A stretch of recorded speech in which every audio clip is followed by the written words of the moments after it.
Welcome friends, welcome to education channel. नमस्कार दोस्तों, स्वागत है एजुकेशन चैनल पे। Today is March 22 and we will cover today's current affairs and important news analysis.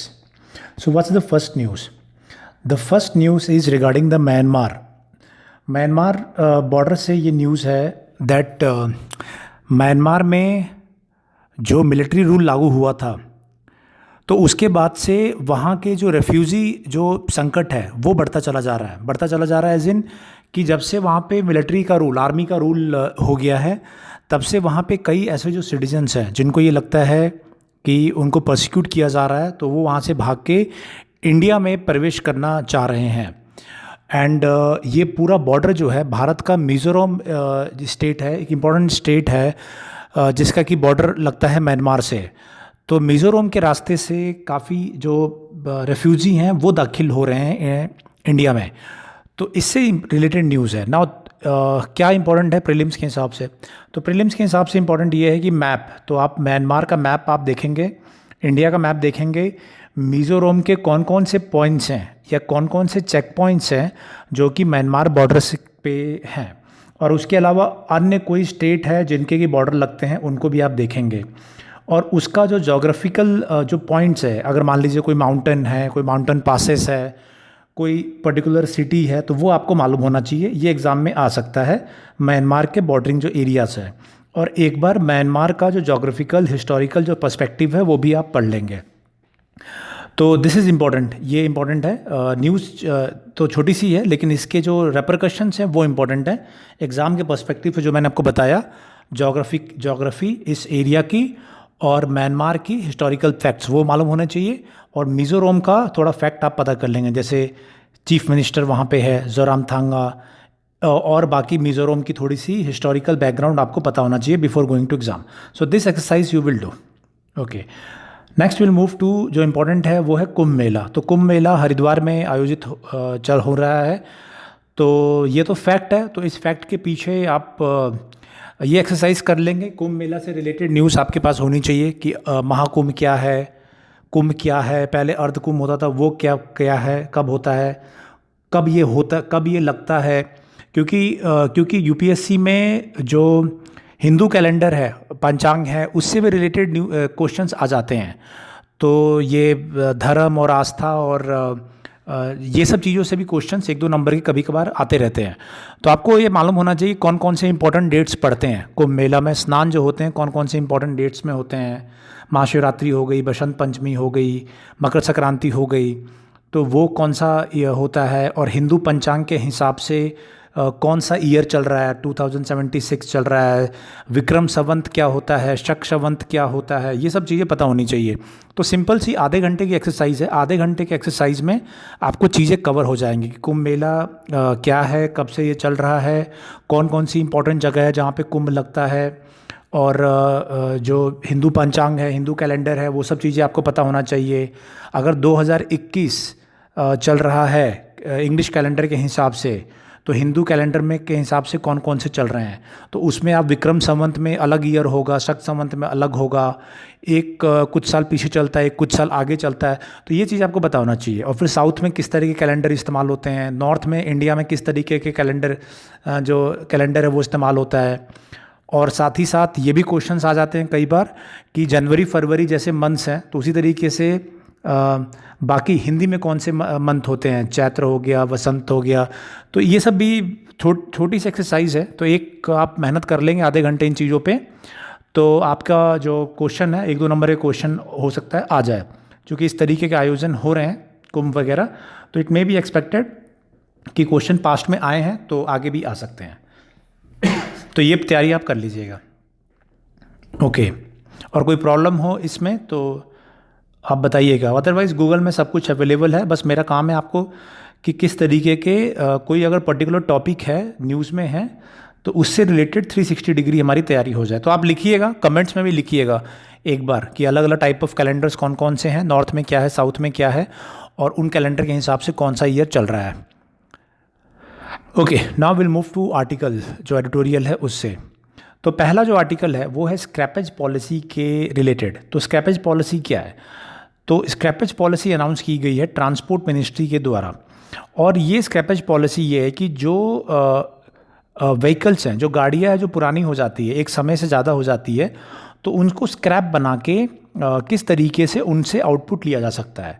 मतलब ये है कि मान लीजिए एक गाड़ी है पुरानी, 20 साल हो गया, तो उस गाड़ी को अगर आप चलाएंगे तो ऑब्वियसली जो उसमें से जो पॉल्यूटेंट्स हैं वो ज़्यादा निकलेंगे, और वो आउटडेटेड टेक्नोलॉजी की होंगी 20 साल पुरानी गाड़ियाँ, क्योंकि अब नई भारत स्टेज 1, 2, 3, 6 ये सब आते रहते हैं। आपको पता होगा, मैंने कोई बार क्वेश्चन ही पूछा है कि भारत स्टेजेस फ्यूल टाइप्स के वो आते हैं।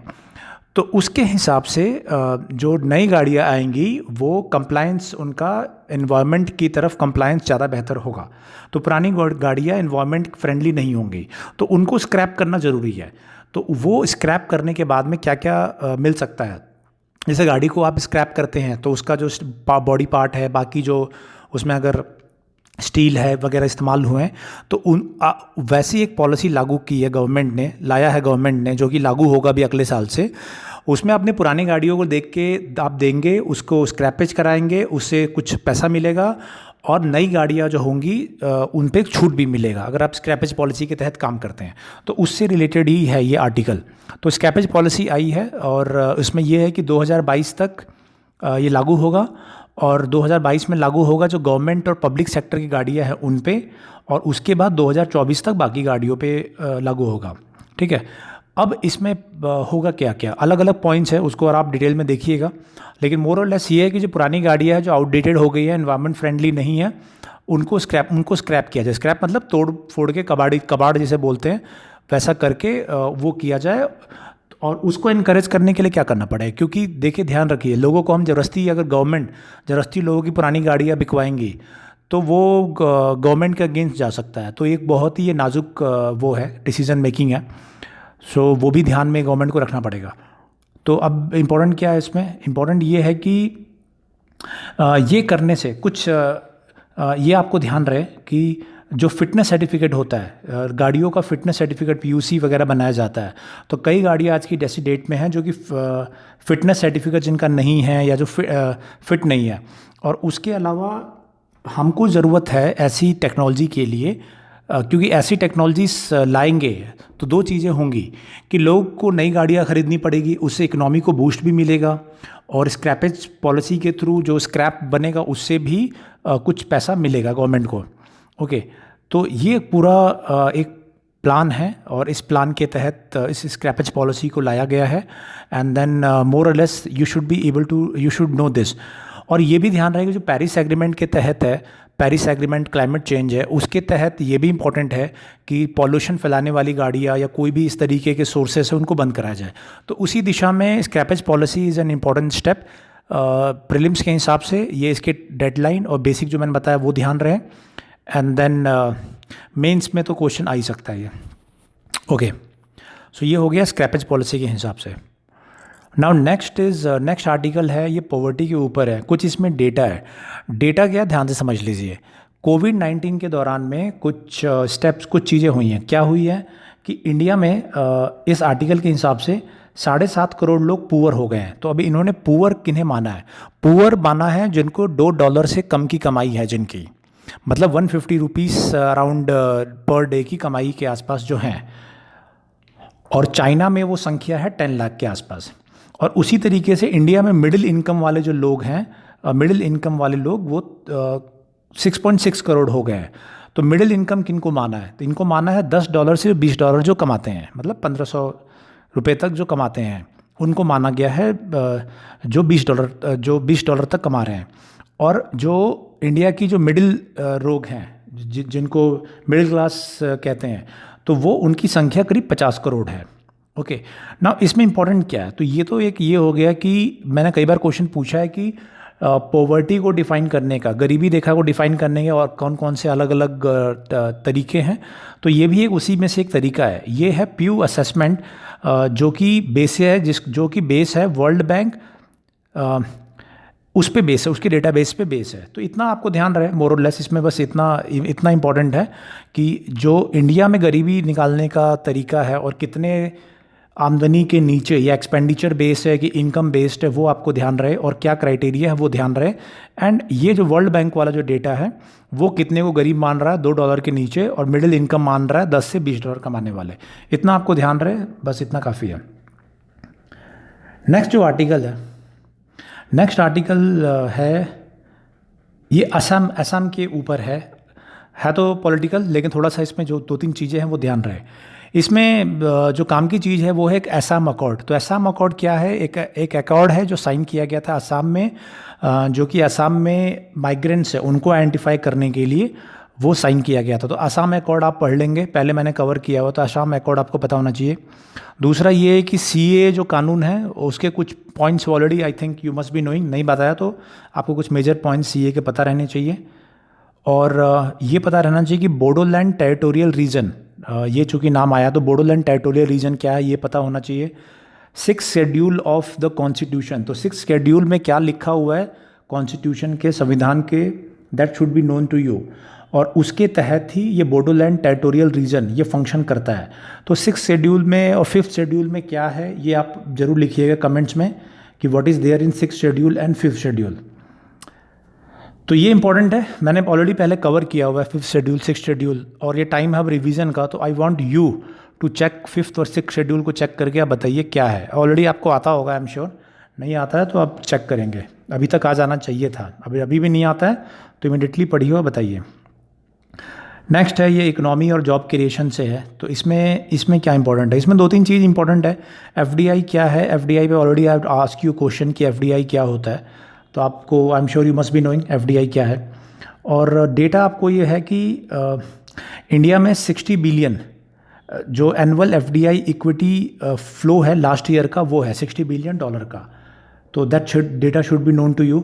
और उसके अलावा बाकी इन जनरल है कि इंडिया को इकनॉमी में क्या क्या एडवांटेजेस हैं गोइंग फॉरवर्ड। तो इंडिया में ये मेंस के लिए है, लेकिन बता देता हूँ, ध्यान रहे कि इंडिया में एक तो डेमोग्राफी मतलब होता है जनसंख्या का जो स्ट्रक्चर है, वो एक एडवांटेज है। इंडिया में जो यंग पॉपुलेशन है उसकी जनसंख्या काफ़ी है। और दूसरा ये है कि डेमोग्राफी का मतलब ये है कि 1/6 प्रत्येक 6 में से एक आदमी भारत में रहता है। 1.4 बिलियन पीपल है इंडिया की आबादी है, देखो 40 करोड़ है आबादी। और इतनी बड़ी आबादी में से कोई भी अगर कंपनी है वो मिस नहीं करना चाहेगी। दूसरा ये है कि इंडिया मिडिल क्लास है वो 600 मिलियन का है, 60 करोड़ की इंडिया की मिडिल क्लास की वो है, तो मार्केट बहुत बड़ा है। सेकंड चीज़ ये है कि जियो पॉलिटिक्स के हिसाब से कि अमेरिका चाइना में लगातार टसल बना रहता है, तो काफ़ी कंपनी आने वाले दिनों में हो सकता है कि चाइना से अपना बेस शिफ्ट करना चाहे। तो वियतनाम वगैरह जैसे छोटी कंपनियां इसका फ़ायदा उठा रहे हैं कि जो कंपनी चाइना में या चाइना के अलावा भी कहीं सेटअप करना चाहते हैं तो वियतनाम में सेटअप कर ले रहे हैं। तो इसी तरीके से India can also be a market जहाँ पे कि जो कंपनीज चाइना में नहीं जानी चाहती वो इंडिया में आ सकते हैं। थर्ड क्या कारण है भारत जिससे कि आने वाले साल में इकोनॉमिक जो पावरफुल कंट्री बन सकता है? 2 मैंने आपको बताया, जनसंख्या और जनसंख्या का प्रकार।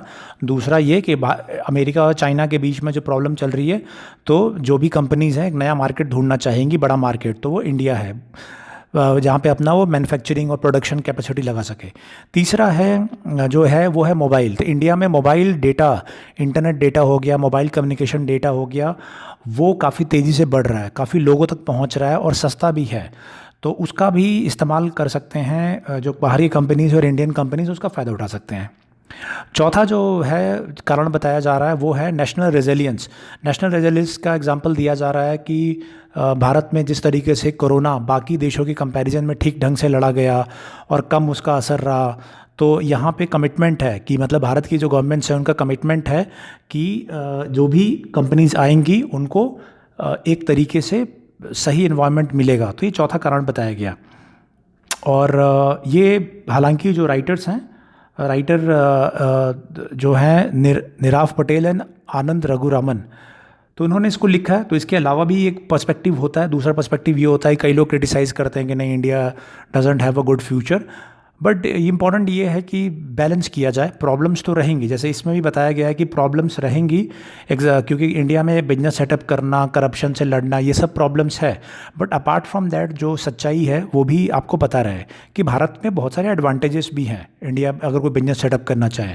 तो अगर जब आप आंसर लिख रहे हैं तो दोनों को बैलेंस करके लिख सकते हैं कि बहुत सारे प्लस हैं और कई माइनस भी हैं, और माइनस को इंडिया पे काम करना पड़ेगा, और उन पे काम करते हुए, बैलेंस करते हुए, then only we can become a economic power, super power. Okay, next क्या है आर्टिकल है? नेक्स्ट आर्टिकल में है ये ईरान न्यूक्लियर डील से संबंधित। तो ईरान न्यूक्लियर डील में हमको मालूम है कि ईरान और अमेरिका के बीच में न्यूक्लियर डील हुआ था पिछली बराक ओबामा की जब गवर्नमेंट थी तब, और उनके हट जाने के बाद डोनाल्ड ट्रंप ने उसको ख़त्म कर दिया था। अब फिर जॉय बाइडेन फिर आए हैं, तो दोबारा ईरान इसको ज्वाइन करेगा। तो इसमें ये तो हो गया इसका बैकग्राउंड। तो बैकग्राउंड में दो तीन चीज़ तो हम इम्पॉर्टेंट है। एक है IAEA, तो इंटरनेशनल एटॉमिक एनर्जी एजेंसी, ये क्या है, कहाँ पे है और क्या क्या करती है, यहाँ पे लिखेंगे कमेंट में। IAEA आपको पता होना चाहिए। और ये NPT क्या है, नॉन प्रोलिफरेशन ट्रीटी, ये क्या है और इसके संदर्भ में इंडिया का क्या स्टैंड है। तो ये दो चीज़ है प्रीलिम्स के हिसाब से, मैंने फ्लैग कर दिया। तो दोनों को पढ़ेंगे आप और लिखेंगे कमेंट्स में। This is very very important. Rest है ये बाकी छोटे मोटे आर्टिकल्स हैं, वो रिपीट आर्टिकल्स हैं और सोशियो वगैरह के हिसाब से। ओके, तो ये जो पॉइंट्स है आर्टिकल्स आज के सही हैं, अच्छे हैं, लेकिन आपको पता होना चाहिए। ओके, ये अलग अलग, एक है कडप्पा प्लांट है, उस प्लांट के हिसाब से एनवायरमेंटल मैनेजमेंट प्लान के हिसाब से ये कडप्पा डिस्ट्रिक्ट पे ये प्लांट है, उससे संबंधित है कि किस तरीके से पॉल्यूशन को कर्व किया जाए।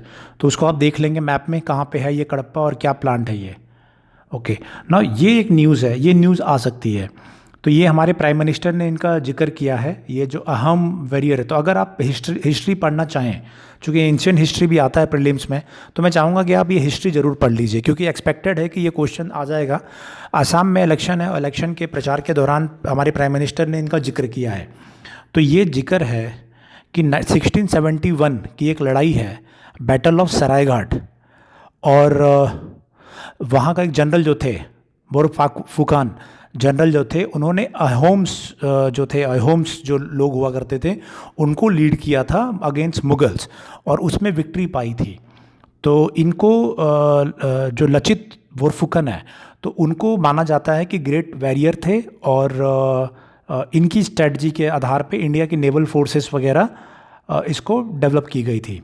ओके, नाउ इसी को लेके एक डिबेट भी हुआ था। पहले इनको बताया गया था कि फ्रीडम फाइटर थे, एंड देन फाइनली इनको बताया गया कि एक इम्पॉर्टेंट जनरल थे, बड़े जनरल थे, बहुत बड़े स्ट्रेटजिस्ट थे ये। तो ये न्यूज़, ये इससे रिलेटेड, ये अहोम, अब इम्पॉर्टेंट क्या है कि अहोम्स क्या थे और उनकी क्या हिस्ट्री है, ये आपको पता होना चाहिए। असम की बात कर रहा हूँ मैं, और इनके बारे में बोरफुकान है और ये जो बैटल ऑफ सरायघाट है, ये आपको पता होना चाहिए। इससे चांसेस हैं कि क्वेश्चन आ जाए। हो सकता है कि डायरेक्ट ना आए, हो सकता है अहोम्स के ऊपर आ जाए, हो सकता है कि असम की हिस्ट्री पे आ जाए। तो ये इसको आप पढ़ लेंगे ज़रूर, that should be known to you.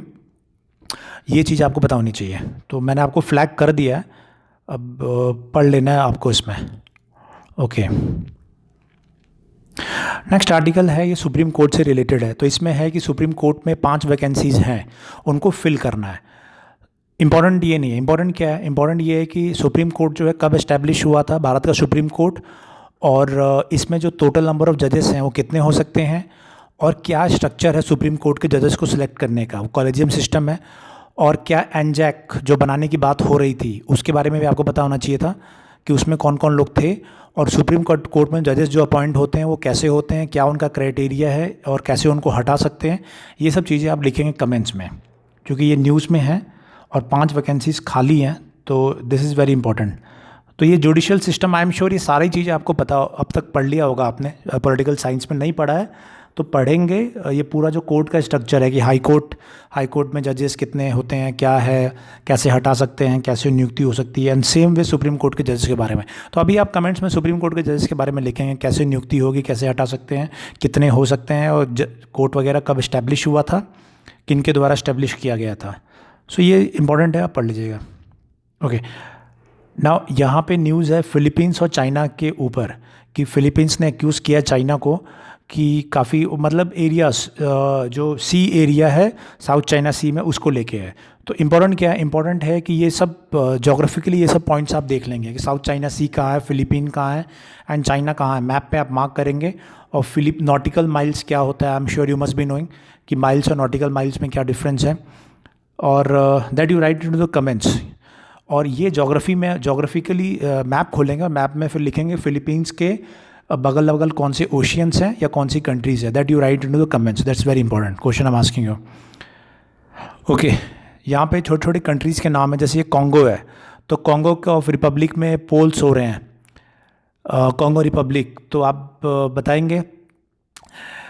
Okay, 36 साल से एक ही वहाँ पे प्रेसिडेंट है, 36 ईयर्स से है। तो कॉन्गो के बारे में आपको पता होना चाहिए कि कॉन्गो कहाँ पे है, उसके कंट्रीज़, ओशियंस जो भी हैं, नेबर्स कौन है, कैपिटल क्या है, एंड ये जो व्यक्ति प्रेसिडेंट है उनके बारे में उनका नाम पता होना चाहिए। That should be known to you.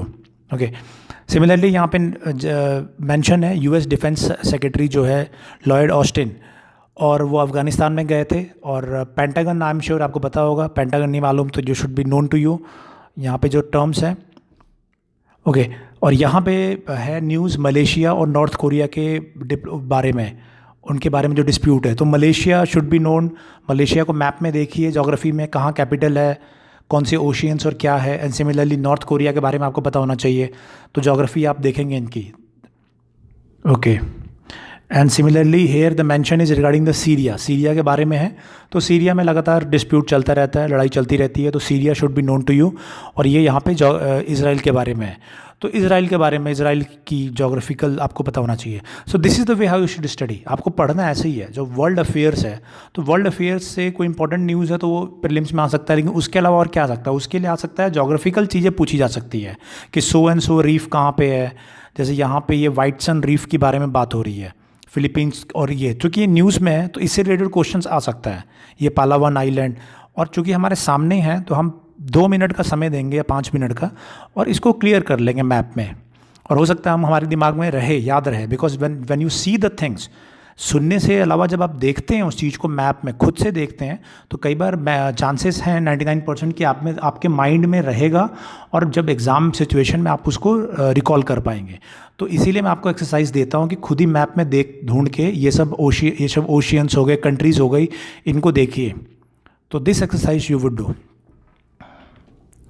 ये ब्राज़ील के बारे में, this is regarding the Brazil. तो ब्राज़ील भी मैप में आप देखेंगे और चेक करेंगे कि क्या इंपॉर्टेंट है उससे रिलेटेड। ओके, सो आज की करंट अफेयर्स में इतना ही था। टास्किंग मैंने कई दे दी आपको, ये जोग्राफी और वर्ल्ड अफेयर से रिलेटेड कई टास्किंग दी है, बट ये सभी 2-2, 3-3, 4-4 मिनट के टास्क हैं। आप इनको करेंगे तो 15 मिनट्स में आप ये सारी कंट्रीज, उनकी जोग्राफी और बेसिक चीज़ें प्रिपेयर कर लेंगे। So that is important. So ये इंपॉर्टेंट है। इसी तरीके से आप इसको तैयारी, जो बता रहा हूँ उसी तरीके से आपको तैयार करते रहना है। और जो इंपॉर्टेंट क्वेश्चंस फ्लैग किए हैं आज के लिए, वो आप उनको तैयार कर लोगे, चाहे सुप्रीम कोर्ट से रिलेटेड हो या बाकी हो, तो यू विल रेडी, आप उन क्वेश्चंस को रेडी, उन टॉपिक्स को रेडी ज़रूर कर लीजिएगा। So that's all for today's. Thank you, good bye.